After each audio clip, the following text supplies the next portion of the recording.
I would watch the show and loved it, and then next thing I know, I'm Ash Ketchum. Bam, just like that. You are Ash Ketchum. 14 years. I mean, yeah. I'm the voice of Ash Ketchum. Let me be very clear. Not actually Ash Ketchum. Are you sure? Sometimes I'm not.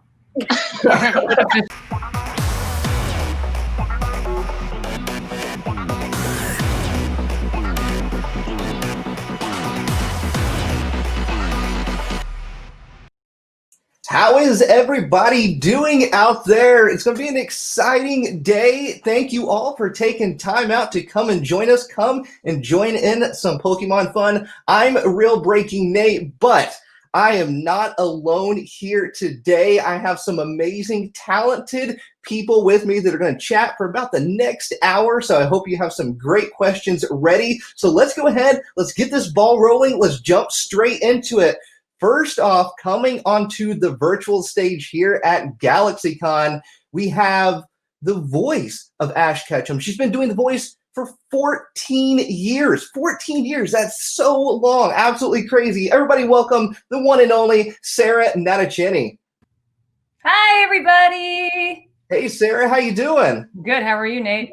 I'm doing great. I'm doing great. It's so good to see you. I know. It's not like we haven't talked before when we do know each other. So, yeah. But I'm so glad that you could be here on this fun Pokemon day. I mean, yeah. So what have you been up to lately? Oh boy, you know, working a lot, thankfully. Pandemic, avoiding COVID, hanging out with my cat Pikachu. Riding boats. I'm doing like a tiny bit of influencing because I really want to support New York businesses that are struggling right now. And I don't know if they're struggling.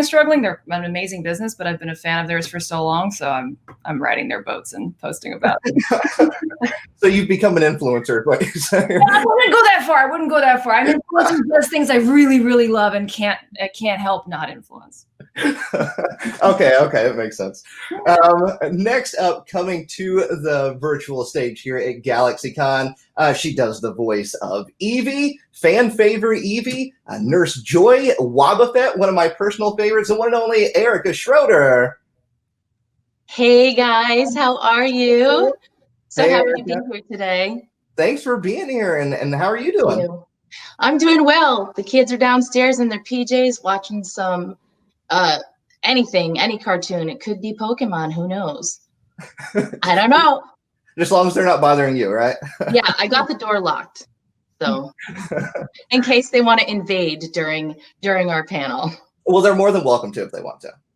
That would be fun. We could have Oko pop in at some point. That would be fun. That would be fun. All right, so already got two awesome people here in the chat. Let's bring it to three. Next up, we have Bonnie, Sophocles, Bunnelby. We're talking about Alyson, Leigh, Rosenfeld. Hi. So happy. Hi, Alyson. How are you? Doing great. How's your day going? Oh, you know, my baby is asleep on the other side of this wall, so things are good over here. How's life been with everything going on? Crazy. 0 out of 10 for giving birth during a pandemic. Don't recommend. Don't. Oh, wow. But other than that, you know, everybody's happy and healthy and just making it through. Also, fortunately, working a lot, which is really good to be able to do it all cozy at home. That's good. Well, I'm glad to hear you're safe. Everything is going good. I know things could be a little bit better, but it sounds like you're making the best out of it. Yeah, for sure. We still have one more person. This is crazy. This room keeps filling up. We have the current voice director for the English dub of the Pokemon anime, also the voice of Litten and Poiple and Korrina. Everybody, please welcome Lisa Ortiz. Hey, Lisa. Hi, how you doing? Doing great. How you doing? Oh, you got coffee? Yeah, I got coffee. It's morning for me over here. I'm living in the other dimension over here now. I feel I'm all the way on the other side of the coast from my peoples, which is good. But I'm adapting to it over here. That's good. Yeah. Things are good over here. I'm gonna wake up with y'all here in the living room as we go through this. And been keeping busy during the pandemic like everybody else, directing, recording a bunch of stuff, not just for Pokey, but for Funimation and a couple of other different things. And it's been pretty good. I live in my living room like all of us now. And, you know, so this is my commute station. Later on, I'll commute to the kitchen counter over there and start doing some serious work. It's pretty crazy. Now that this isn't serious, it's serious. This is the hardest thing I'm I've drinking drank some all day. coffee. I gotta know. So you're drinking coffee. What type of coffee are you drinking? What do you recommend here? I drink, well, now that you've asked, I drink Lavazza in the morning, and I put nutmeg and various spices in my coffee to make it absolutely delicious. And then I put some hot coffee. You should all do that, and honey. It's very lovely. It'll wake you up, keep you up for at least an hour and a half. Assuming you've had insomnia all week. That's just what I'm saying. You know, that's my thing. But I recommend it. Very tasty. Honey does help the voice, doesn't it? Mm-hmm. Isn't that correct? Yes. Everybody, yeah. Okay. You don't want to eat it directly. It'll kind of make you choke a little bit, but you got to mix it with tea or something. Or I guess some people do put it in their coffee. That would be a little strange, wouldn't it? Well, it's not gonna. It's the milk in the coffee is not gonna help your voice. Oh, you just said you put it in there. I just put it in there. That's okay. You can call me strange. I'm on the other. Maple syrup. Have you tried maple syrup in your coffee yet? That's supposed to be pretty good. Okay, so honey in my coffee is strange, but maple syrup is okay. That's okay. I'm just making sure of the rules. It's good. It's totally not weird at all, and it's delicious. All right. You do that? You do maple syrup in your coffee? No, honey and almond milk. Oh yeah? Oh, just straight, no coffee. Yeah, just the honey. Yeah, just honey and almond milk. Allie, do you remember that Put some time? apple cider vinegar in there and like really mix it up. Oh no, I'm joking. You that would be just disgusting. Destroyed my coffee. This is what happens. Allie, remember that time? Your coffee dreams. We were at your apartment and we did like the oregano oil challenge. So somebody Is that because of me? show in the winter, and people were like, oregano oil, it's great for you, it's going to keep you healthy. And Sarah was at I think it was my birthday, and we were like, all right, we're going to do this. And we just did direct droplets onto our tongues, and we were all just like spitting into the sink for. Oh, you're supposed to do it under your tongue. Yeah, we did. You're supposed to mix it the wrong way. No. It's mixing it is terrible. Put it under your tongue and chase with water. I'm doing it for like 13 years. Oh, It's amazing. Yeah. You're wrong, Sarah. I just put a drop in my tea, and I put a ton of honey and a ginger and the little garlic. Like if I'm not feeling well, I never get sick, knock on wood, because of that's that. good. Yeah, it's amazing. Really? Yeah, I used to get bronchial infections every winter, but since I've done that, I haven't had one. Oregano oil, right? Oregano oil. I'm right now. I'm Amazing. I'm Everyone, write it down. Yeah. Oregano is the best one. Oregano, because it's Mediterranean oregano oil. It's like a little bit stronger. But just put it right under your tongue and then chase it with water. I can't imagine putting it on the top of your tongue. You guys must have been like, You were dying. But also, hopefully, if everyone's wearing their mask, then we won't be getting flu or other sicknesses that normally we would get each year. I know, it's Exactly. crazy. Yeah. Well, I'm glad we had coffee talk. With, voices of Pokemon.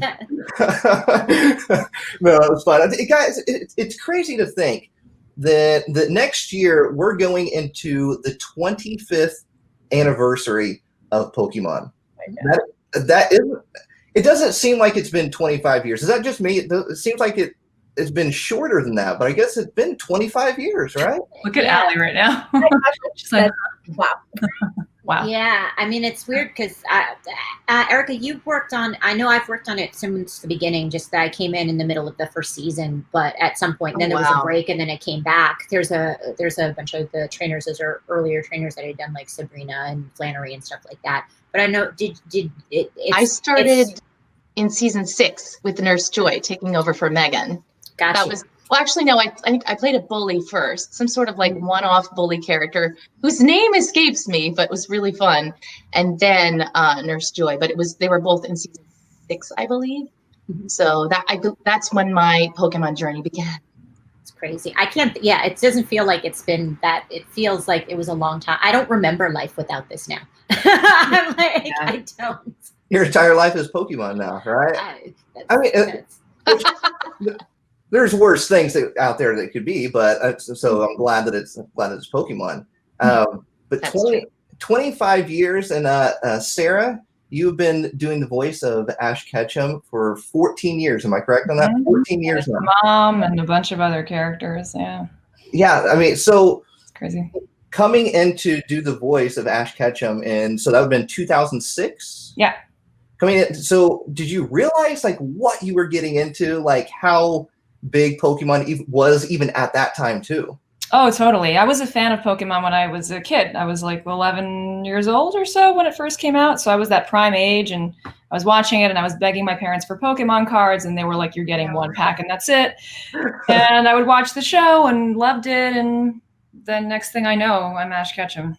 Bam. Just like that. You are Ash Ketchum. 14 years. I mean, yeah. I'm the voice of Ash Ketchum. Let me be very clear. Not actually Ash Ketchum. Are you sure? Sometimes I'm not. Officially, that's the truth. That's their truth. This kind of leads into an interesting question for maybe all of you. Like you do character voices so much. Do you ever feel like times like maybe you're walking around the house or you're walking down the street? Do you ever feel like you're that character? Do you ever like feel like you just embodied that character and like, wait a minute, I got to remember, I'm not actually this character. I'm actually Alyson. I'm actually Eric. I can actually go pretty deep on that if you want to. Honestly, yeah, I'd love to hear it. If anybody has stories or something. Ash is my first like super protagonist. Like he is your quintessential protagonist, happy, tenacious, like go-getter guy, right? I'm a go-getter, but I was never that positive. And then I started booking more roles like that, and it became such a part of my life that I can't say one day, but like over time, I started looking at my body of work and being like, how is it that I'm playing all of these characters, but I'm not this way in real life? And it influenced my behavior and my mindset in real life, because I'm like, all these people who cast me in these roles must see something that's inside of me that I don't really see myself, because I have this like dark cloud over my head all the time. So I love that. That's beautiful. It's helped me out of some depression. I do credit it with that. It's really amazing. That is cool. Beautiful. That's a good story. Thanks, man. I thought you were going to go a completely different direction. Huh? I thought you were going to go a completely different direction with it. I thought you were going to say something bad, but that was beautiful. No, what? He expects something bad out of me. Nice. I would say, like you, Nate. I don't ever feel like my character necessarily, or have moments where I am my character, thankfully, because I don't know if that would be healthy. But I do feel like there are aspects of my characters, various characters that I play, that reflect me, you know, more than other characters. You know, just certain times, like playing Sandy just was so joyful for me, just because the character Eevee Sandy, you know, it was such like a joyful, and I think Lisa and I both felt that kind of together, like when we were working on it. And it just like, I played over 50 Pokemon since the beginning, and I identify with different ones of them in different ways. But like for me, Sandy was like everything inside of me and in my heart. And so playing that character felt much more, I don't know, just intensely joyful. So I had a deeper connection with Sandy. And I think Lisa and I had an amazing time doing that together. So it was really special. Yeah, it was fun kind of getting her, getting it so scrappy and fun and just, yeah. But I love creating the Pokemon with everybody. And we've had some very, very fun ones, Erica, that we've made in there.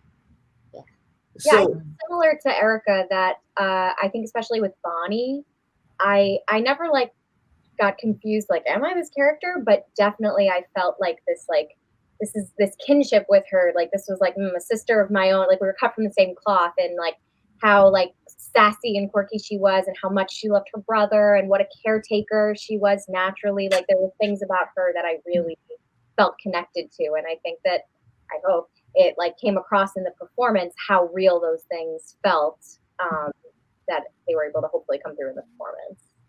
Yeah, I think so. I think so. Definitely. And I'll piggyback on you guys too. I play Talia also. I play Chloe's mom in this season. So there was an episode that we had that we sat down, and I think for me, like having come doing the show early, doing all the trainers, a lot of stuff, like Erica said, like Trista's, that are spunky, that are all these different things that are all aspects of who you are. And the conversation that she has with Chloe in the first set of seasons that goes down, she talks about being an artist and all of that. Like that for me felt like there's been like very full circle moments, but that was very much for me from starting off being younger and spunky trainers, which I still do, to being sort of like more of a quirky mothery figure kind of thing. I think was a really cool, for me, that was a really very real, very much reflective of who I am kind of moment in the show. It's so awesome that, like, just listening to all these stories of how playing a character can make you A, realize something about yourself, or B, make you kind of break out of your shell even more. So that's really, really interesting how much a character can influence you as a person mentally and physically. So right now, obviously, with everything going on, pandemic, that makes it very difficult to voice characters, to do the normal routine of going to a sound booth or at a studio or something like that, and get your job done. How have you all had to redo this? Like, how is everything working now? We all are in our home studios. We've got really fantastic, or for some people not ideal, home studios, trying to recreate what we would have if we were going in, and we're connecting, through various, some people use Session Link Pro, some people use Source Connect, some people use IPDTL. There's so many different ways to connect, but we're all connecting and they're grabbing our sounds, and it's kind of incredible, really, what's happened. I think Connection Open, that one's amazing. Yes. What I know for me, pre-pandemic, I had a USB mic and a laundry bin that my husband had lined with foam. And that was all I had. That was all I used to do like auditions at home, because that was really all I was doing at home, was like quick auditions. And then come March and everything that went down, myself and basically everyone that I know who works within this industry stepped it up, got real professional equipment, got real professional sound treatments to their home studios or closets, or whatever it was that we were able to do to continue to work in a really high quality professional setting. And not only from the voice acting standpoint, but also kind of learning how to like be an engineer in some ways, because a lot of times we'll have to be doing our own session and adjusting our gain and things that I never anyway thought about or had to worry about. And now we're kind of all like Janes of all trades, like just making it work so we can keep working professionally. I was living with my mom at the very beginning of the pandemic, and I had to evict her from her bedroom closet and build a very soundproof situation, because I was actually working on Marvel's Black Widow Bad Blood, which is akin to an audiobook. It was an audio drama, but it was like it was an episodic thing, but it was basically a book, and I needed absolute quiet. Otherwise I would have to stop for every little noise. So I did that in her bedroom closet, and then I moved out. I made her life hell. So that she it was a great tactic. I actually went through some of the videos that I've made with her. I'm like, hey, having fun cleaning the kitchen? The nastiest look. When I first moved out of my mom's house, she cried, and I didn't want her to cry again. I lived with her for like 4 months. Your mom helped out too. She helped out with sessions. I feel like she used to come in. She was very helpful. Yeah. I couldn't open the door from the inside because they were like bifold doors, and she had to put ladders, like heavy ladders, on the door so they would stay shut, and so everything would stay soundproof. So anytime I would forget water, or I needed more, or I would forget like the cable for the Ethernet, I would have to text her and very often, way too often. She was a terrible assistant.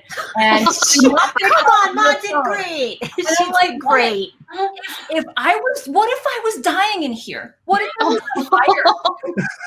I made real I like you had to move in the middle of the pandemic and had to create a whole nother studio. Yes. I had one in my old house, and then we were in the middle of moving, like closing on a house. So in April, I had to move. I had 2 days because I was in like 6 different series. Nobody could go like 3 or 4 days without me. Yeah. So the first thing that got set up when we moved was my home studio. Like immediately, that was the priority. You know, kids can sleep on the floor, but mommy needs her studio. No, I mean, we did get their bed set up pretty quickly, but it was kind of crazy. Like the amount of time we had to like get that in order. It was nuts. Yeah, I moved into a new apartment that was being renovated. And thank God I chose this place because it has a small but still walk-in closet. And so I changed the plan and I was like, okay, we're going to build this to be a booth as well as my closet. And I partnered with Neumann, I partnered with Acoustimac and Vocal Booths to Go. And thank God they are coming through, and I'm gonna I have my blankets already from Vocal Booths to Go.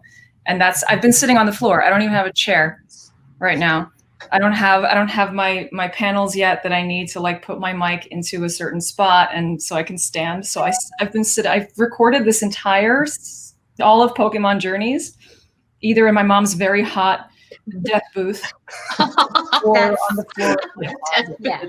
That's one of the things I was going to say, like with, she has, well, I've seen her through all the iterations, knowing that she had like a sliding glass door that was closing in. I moved out over here. I had a studio bricks that I moved across the country with, but I came out, be closer. I'm over by the studio over here. So vocally with that stuff, I was set up, but it gets hot in there and you're not sure about, and that's the thing is like, it's not, it takes more time and it's not exactly like being in the studio with everybody. There's special things.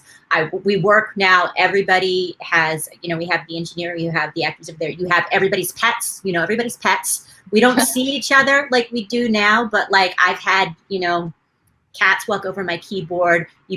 Actors have to be like, you're shouting in ways that you wouldn't think before. We have to wait for shrubbery and like being cut outside and like cars or airplanes, like weird sorts of stuff. Everybody's cat comes into the booth at some point. It just happens. And then everybody's cat gets bored and walks out in the middle of takes. So I think it was, I think Jeremy had told me that her cat meowed in the middle of it and wound up making it into a show somewhere at some point. Like as a role, as a cat, played a cat somewhere. But yeah, it's fun.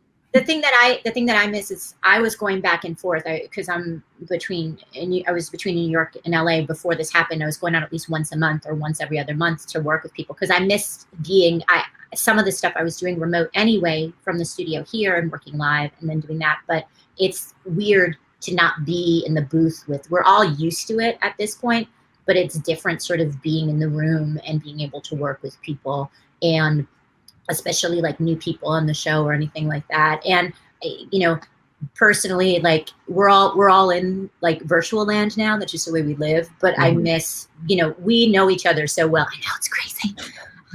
I think you're there. I'm not sure. But it's that's another thing getting used to. We're used to at least seeing each other or doing that. We say, hey, we do whatever, but you're not, there's a seeing each other. We make it do, everybody's great. And a lot of us know each other very well at this point, but it's a different sort of feeling. Well, I'm glad that you all have been able to adapt to all of this going on and still able to do what you love to do. So thank you for all the hard work you all have been putting in to still make all this happen. So we are actually going to jump into some fan questions. Are you all ready? Oh, yeah. All right. So this is from Aaron. If you ran a Pokey gym, what type of Pokemon would you specialize in? Pikachu. Ghost type, maybe? That could be fun. That'd be fun. Lots of people floating, like then there would be no, germs during the pandemic because nobody would be touching anything. I don't know. I like how you're talking. I'm talking about like literal gym and Pokemon gym. Let's not put everything out of business. 24 Fitness. I'm a fire type. I'm a fire type trainer. That's what I would want to do. I mean, there's a lot of other Pokemon that I would love, but that solely comes back to the fact that like I love Incineroar and I want to ride a Charizard, so they would have to be in my gym. So I would just have to be fire types all up. That's my favorite. Flareon is my spirit Pokemon, so I agree with fire types. But if I have to choose something else, I would say maybe steel types. I feel like there's like some very much so. Like being so small, like I'm a very small human. I feel like having some like big Steelix or something would be super fun. Oh my god, I could see that. Yeah, rocking a Steelix. I would do probably a psychic type because it's just Ooh. interesting to me. Psychic. Those are all good answers. I didn't expect to steal one. That steel is very underrated, I think. So I agree. that was a good one. All right. Next question. This is from Brett. How did you feel when you got hired to be a part of the show? Insane. It was the craziest thing ever. I didn't expect it. I cried after my audition. I thought I did so poorly. And I'd never dubbed before, and they sat with me. I mean, I had the right voice, so they sat with me and, kind of taught me how to dub. And I went home and I cried, and then I got a call back, and then I was like, oh, I should practice doing this, and I practiced, and then I got it, and then I practiced more, and then I practiced a lot during season 9 and 10, and then I started getting decent at it, and then I got really happy. Finally, you got happy. It was really incredible getting hired. I remember being so excited. When I joined, which was season 13 or 14, I think. I was so excited about it, but it was kind of one of those things where I would mention it to people once I was allowed to talk about it. And they'd be like, oh yeah, cool. Like I grew up watching Pokemon. Like, yeah, that's really cool. But it really wasn't until Pokemon Go came out and there was like this renewed like sense of almost mania about Pokemon. Oh yeah. And Sarah and Lisa and Haven and Mike, a few of our other cast members, we did we did Otakon, and oh my god, it was like we were rock stars walking into the room. All these kids like just screaming, "We look Mystic!" or whatever team they were on Pokemon Go. It really wasn't until then that I was like, oh wow, this is this huge, awesome thing that I get to be a part of, and that's really cool. That's very cool. I had big shoes to fill when Megan Hollingshead moved to Los Angeles and I got her part. Here's an interesting story. I actually auditioned for her other part like around the same time, My Valentine, but I wasn't told why, or I didn't know it was the same voice actress. I didn't know she was moving to the West Coast. I didn't know anything. So I just happened to audition for both of those in the same week and then happened to get both of those. So there must be a similarity between Megan and I in some way. And we've recently connected when Allie and she and I and the Nurse Joys did the fundraiser, and Chris helped us do that. And it was amazing. And getting to know her through that was so incredible because like, I didn't really know her, and like I absolutely adore the woman. So it just made it even. Yeah, I remember like Lisa and her are close, and I always be like, I don't know her. I'd love to know her, and so it was just such a beautiful experience to like get to know her so many years later. But it was a special time, and it was of course an honor to take over for such an iconic role and such a wonderful voice actress. So that was my experience. See, I'm the one person on here who has a weirdly different experience because when I started, we didn't really know what it was. It was a show that was just happening. And it was a cool show. It was anime. I had been doing anime at the time. I had been doing Slayers. I was working on Sonic X. I was doing a couple of different things. And so we joined the cast of the show. And I remember that it was in the beginning, I remember doing the first Pokemon movie and coming into the premiere. And it was a big deal doing that, but we didn't think it was gonna, you couldn't conceive. Anime was just starting to sort of show up in this country. And this was just a regular Sunday, a Saturday morning show. And that was cool for me as one of the first things that I was doing because I was still, I still started doing all this stuff while I was in school. And and going to that first premiere. So we didn't know that it was going to still be here this much later. Getting a chance to not just, so I continued working on the show through that. It went in and out in different iterations, different seasons in and out. And getting a chance to walk on and direct this project that I had been on for such a long time. I started off as a second director. I was doing some production and doing things, and I was, we had the main director. I came in, did that, and then eventually coming and taking over. That for me was a huge thing, because that was a chance to kind of give back and be a part of something that had sort of started my career and what I had done so many years before. So it's really, and it's very crazy. Yeah, it was a weird thing, but we didn't know where it was gonna. If you had asked me when I first walked in and I thought, I'm working on a cool project, never would you guess that, 20, 23 years later, 23, 24, however long, it would still be here.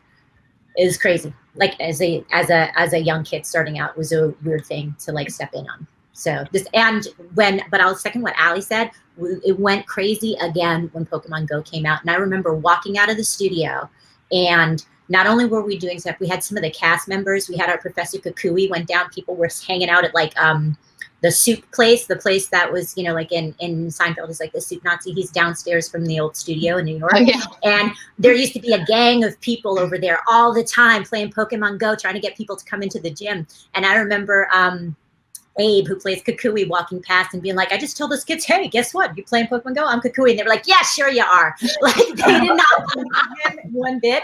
But you could not go, at that point in time, you couldn't go anywhere. You couldn't walk outside. You would work all day, do that. We had the gym that was in the studio that people would play on there, that everybody played. And then if you went to lunch, people were playing it behind you. And I even went to Mexico and you saw stuff in the street. So it's a crazy thing to kind of be part of. It's fun.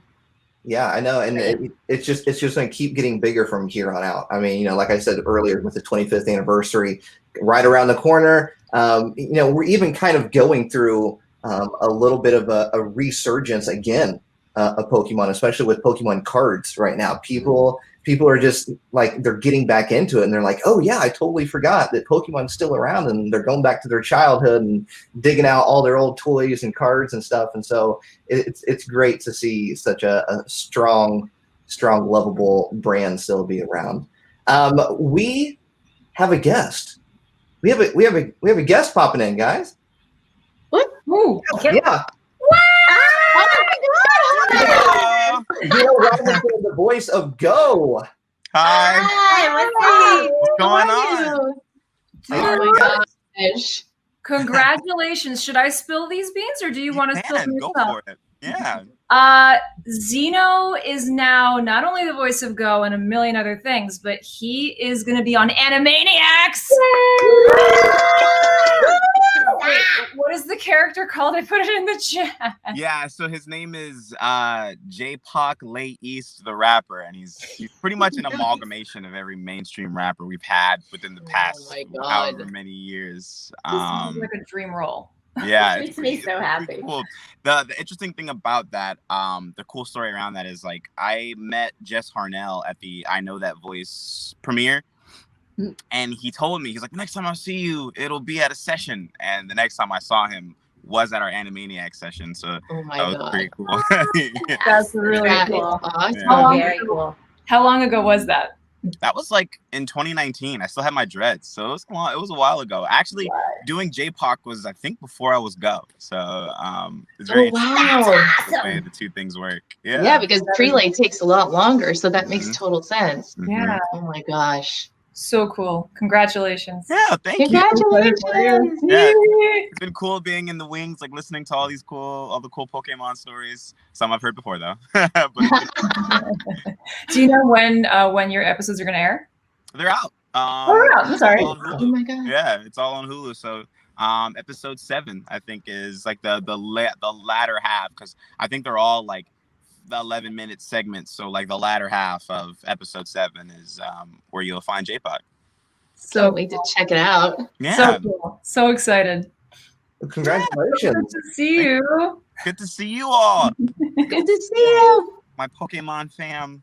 It's good to see Yes. you. Yeah, next time we do a con, we have to do it together. If Yes, you're of course. They're not too big for us.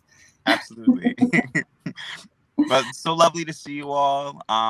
And yeah, I got to take off, but I love you all, and have a good one. Have a good rest of the con. Thank you. You too. Thanks Bye, for popping guys. in. Bye. Yeah. Take care. That was fun. That was fun. That's crazy. That was awesome. See, even virtually, you never know what's going to happen. You can still get surprises like this. Guys, little cameos.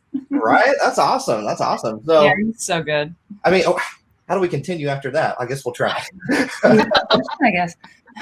All right, let's get to the next fan question. This is from Luke. Any tips for newcomers about staying in character when you perform? Good question. There's so many things I could say. Your director is your best friend.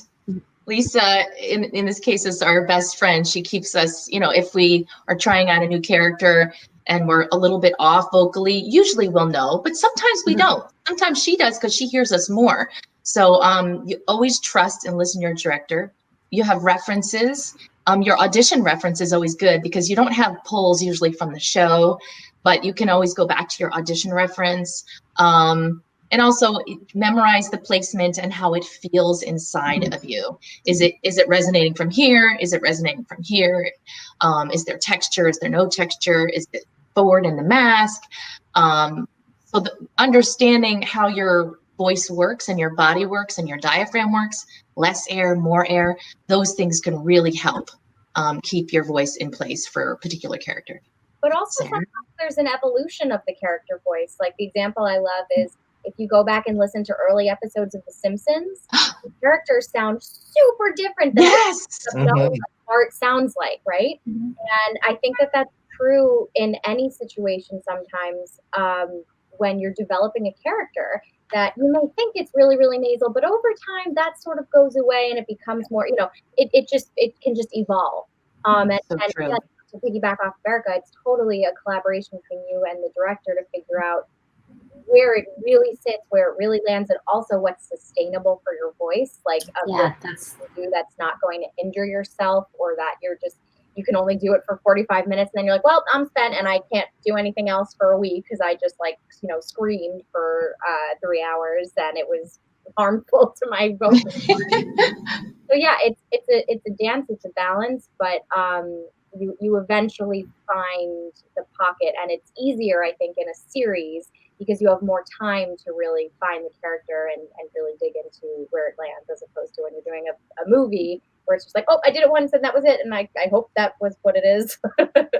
Yeah, I practice before a movie. I'm like, I really don't want to look back on this movie that's going to live forever and be like, why did I do that? That was not right. But in a series, yeah, you grow. I mean, my Ash has changed, I would say. He's more my own. I think he's matured a little bit. I think that's something fans also agreed with. Yeah, for me, it's really in the body, especially with a character that's not Ash. I'm so used to Ash, it's hard to describe like how I do it. But with a new character, I really put it kind of in the body.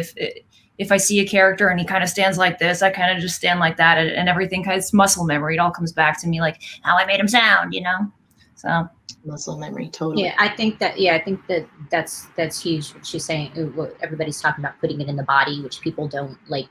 People think of this as the voice, and they don't realize how much the body has to do with things. A lot of times people set your character voices in your body, in physical. Like there's characters that I have, like, that I'll talk about, that if I go into a certain body position, the voice will come back, and I know that it matches because you're set there. But just, I would say, like, staying in characters, keeping yourself on there. But yeah, make sure that you pick stuff, like Ali said, that you can sustain, and that you're not going to kill your voice. And like Erica said, just make sure you can recreate it, because sometimes you'll put something in there, and if you have a solid way of locking it into yourself, then you'll always come back to it, and then how it grows from there is going to be what happens throughout the course of a couple of seasons.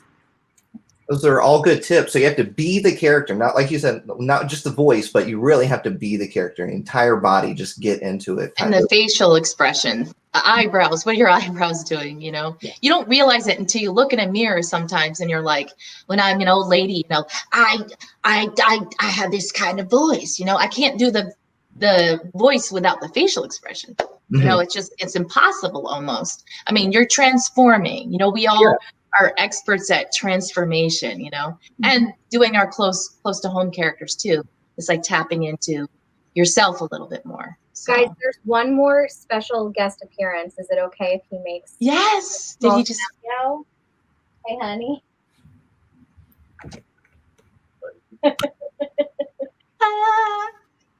Just in case anybody. Oh, I was hoping we'd get to see We him. wanted to see you. Oh, he wakes up happy, huh? Did you wake up happy? Does. No, I mean I did. You didn't make That's Oh all. my God. Say hi quickly. Okay. Say bye. Bye, Freddie. Bye, Freddie. He doesn't want to go. Look, he likes the camera. Uh-oh. Guys, Uh-oh, Allie. Uh-oh. I know. I'm in You trouble. see him? He was like, Okay, bye. Star. That was the best cameo ever. right? All right, that was Well, you know, that was a good question from Luke. Let's move on to the next one from Aaron. Which Pokemon character would you want to bring to Disney World with you? I love Great. oh my God. That's so much fun. I could think about this all day, but I guess I'll say Wobbuffet so we could get into some trouble. Oh yes, Wobbuffet. I love Wobbuffet. I would ride Mew. I would ride Mew into the sunset at Disney World. Oh, yes. Oh, beautiful. I just think Bonnie would have so much fun in Disney World.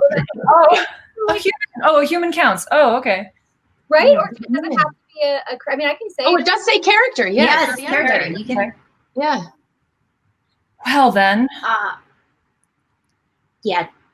There's a lot of people. There's a lot of people. Just bring a whole group. Bring the whole season of over theirs. But I would also bring Ludicolo as my Pokemon guest because I feel like Ludicolo would dance a lot and it would be really fun. That's nothing. That was a fun question. That was a fun yeah. question. Let's move on to the next one. Hopefully I say this name correctly. I apologize if I say it incorrectly. Jamiason, how has voice acting changed your life?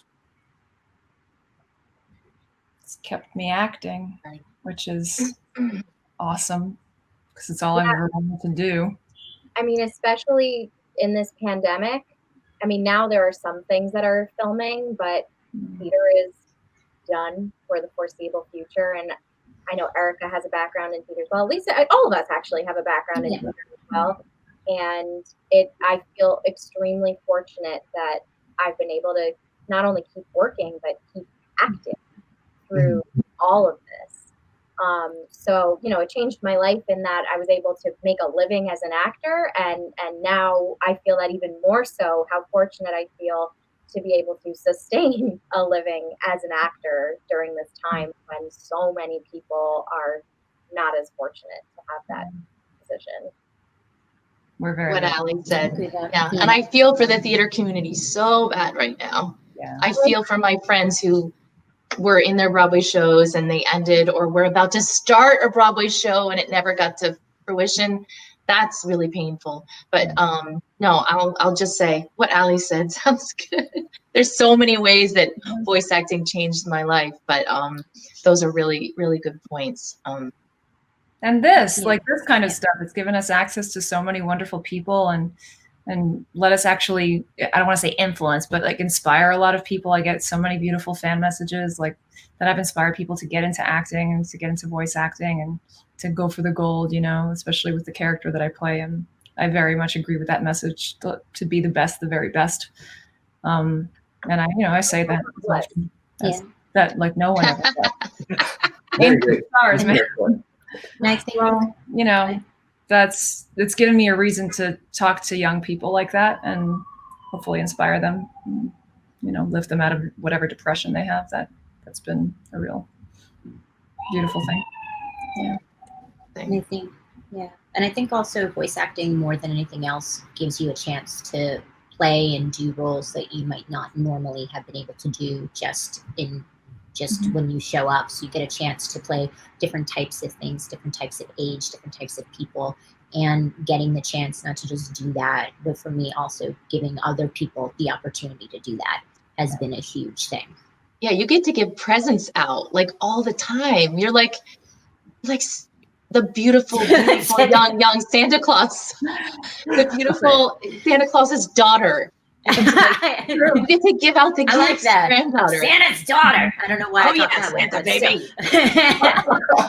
But yeah, it is. It's cool. It's fun, and that I think. I don't think when I started that I knew it would be such a big part of my career either, or dealing, with all that stuff. But having that part is fun, and especially now, like you said, like getting to work and getting other people to work during this time is very cool. Did you all set out to be in the acting field of some sort, when you were younger, or is this something that you all just kind of stumbled upon at some point?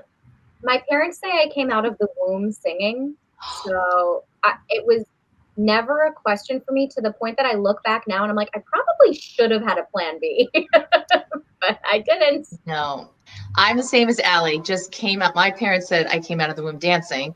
I was a dancer, singer, actor, love Shirley Temple reruns and stuff like that, and just super into it. I told my parents when I was 7, I think, I want to be on Broadway and I want to be the voice of a cartoon. And then there was a third one, which is I wanted to be on, this one came later. I said I wanted to be on Saturday Night Live. But then when Mad TV came out, I was like, Mad TV, because I love to play extreme characters. I've loved to do that since I was little. I mean, I was 5 years old, and what did I want to be for Halloween? An old woman. I wanted to be an old woman since I was 5. And people were like, when I auditioned for the Shakespeare play when I was 14, I auditioned with the monologue from Driving Miss Daisy. She was 101. And my drama director was like, interesting choice. But then he made me, I got to understudy Mistress Quickly. And then on Broadway, I got to understudy Gina Farrell and play a 65-year-old woman who dies on stage. And I got to go on for her. So it's like, if your parents, like Allie's parents, never said you can't, then you don't understand that word. And you will just try until you get there. And that's like what I think good parenting does that. Good parenting says, do it. I have people come to me in their 30s, 40s, and 50s, and they're like, I'm a lawyer or I'm a doctor and I wanted to be an actor. And it just like breaks my heart, because I'm like, their parents said, don't do that, do this. And guess what, parents? You can't change them. You can't change a person. As much as you want to put yourself on them, you can't do it, because they're going to come back when they're 30, 40, 50. They're going to be mad at you, and they're going to do what they want to do. So, sorry, I'm passionate about this. I completely agree. We have very similar stories, so I don't even want to repeat it. But I was a rhythmic gymnast for most of my childhood, and then I quit. I was like, forgetting that. And my mom was like, both my parents were like, you are not sitting around doing nothing. And they asked me if I wanted to go to acting school, and I was like, yeah, absolutely. And then I learned that I was good at it and that I loved it, and I was obsessed with it. But I grew up not being allowed to watch TV. I was allowed to watch like really inappropriate movies. Like I grew up on A Fish Called Wanda and Bulworth and The Birdcage and like all these movies that I didn't really understand. And watching SNL, and I wanted to be on SNL. I remember that part of everything. I wanted to do comedy. I studied at UCB and did all this improv, and it's a long story we don't even have time for. So we all came from acting. Lisa, please. Right. I'll just pop on. Like I went to theater school, but I was not, this was not something that I was encouraged to do when I was young. I did come out singing, and I sang out, and I was one of those people, and I wrote. I did a lot of things, and we were very much like working class, Latin family coming in, and the whole thing was like, this isn't gonna pay your bills, So it was very much like I went and I did some things, I did shows, and if you wrote, they're like, well, become a journalist, become something else. If you're gonna do this, become a doctor, do something else. If you're gonna do that, give speeches, do something else, like be something else. And, but I still went out and I did a lot of the stuff that, and I put myself through college. I put myself through all the classes that I did. I started my things. The fact that I started doing this was, to me, kind of a little divine intervention. I bumped into a friend while I was in school doing it, who happened to be at the time when it was looking for people I had no idea how to do it. I had no idea how to go about it. I was just studying in school, and I was holding down, which I held down for most of the time, 40-hour week jobs for the most of my career. I did that. I would do auditions during the day, and then I would work 40 hours a week. And because I didn't know this was something that you could do and be successful and have a career. So the fact that I'm doing that this much time later, to me was a big thing. But so it was really, this was like a magical kind of thing. We used to do like tapes and stories, and we used to make characters and stuff. But it took me a long time to realize that this was an actual real job. And so it's a very different thing. So I do tell people to do that, but I also am aware that a lot of people are also trying to, it's a very spotty kind of business. So the fact that the people who are here are still doing it for so long, that the people who you see keep doing it and are able to support themselves on it is a huge thing. So it's great, it's fun, it's awesome, but it's also, I think, a lot of work and a lot of, a lot of not just believing in yourself, but having the opportunity to be able to do that. I'm very much like the, I'm like the chorus line girl. Well, you all are living your dream right now, and that truly is inspirational. So anybody that's watching, I mean, you can make it happen. We are going to have to wrap up things, but I want to thank you all for taking time out of your day, out of your busy schedules. I know you got a lot of things to do. Uh-oh, Sarah has left us. Oh, I know. I think I know why. Uh-oh. Last cameo. Oh, This is Pikachu. He's my son and my boyfriend and my brother. Hi, Pikachu. And your Pokemon. And my Pokemon. And that's so fitting. He's always so chill. That cat is just like, never will leave. It's just like, I like being here. He's a rescue from the street. He's so just like chill. He's a good boy. And now he's living the perfect life. Perfect. Anyway, perfect transition. Perfect ending.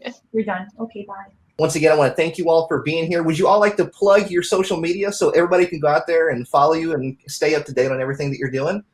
Yeah. I'm at Sarah Natochenny and on everything. Instagram is where I'm most active. Twitter, I tweet sometimes. TikTok, I'm doing that. Whatever else. Twitch. Oh yeah, follow me on Twitch, Sarah Natochenny Official. We have something very special planned for the end of December, so follow me on social media. If you're a Pokemon fan, you're not going to want to miss this. I'm so excited to present something very, very fun during a very difficult year and holiday season. Oh, I'm excited. I'm on Instagram, Erica Schroeder, voice actress on there, and then also have a fan page on Facebook, just Erica Schroeder. I'm not on Twitter because I just don't like all the negativity. But yeah, mostly I'm most active on the Instagram page, which is Erica Schroeder, voice actress. So that's where you can find me. Allie? Twitter, I'm at Alyson Rosenfeld. And then on Instagram, TikTok, Facebook, I am at Alyson Leigh Rosenfeld. Super active on all of it. A lot of times I have a sleeping baby on me, so I'm on there. So come find me. Come hang. And I'm at Lisa Lise Jam, Lise Jam on Twitter, and Lisa Cult Jelly on Instagram. You can find me on Facebook also. I'm on there a bunch. I go into, depending on how busy work is, I pop on and pop off, but you can find me on there, and be cool. Everybody, make sure you go follow them. Thank you all for being here. Once again, those live one-on-one chats and the personalized autographs are on sale at GalaxyCon.com. Love you all. I appreciate everything that you do. I love Pokemon so very much. So this is a very special moment for me. So you all have such a wonderful day. And everybody out there, thank you for watching. Bye. Thank you, Nate.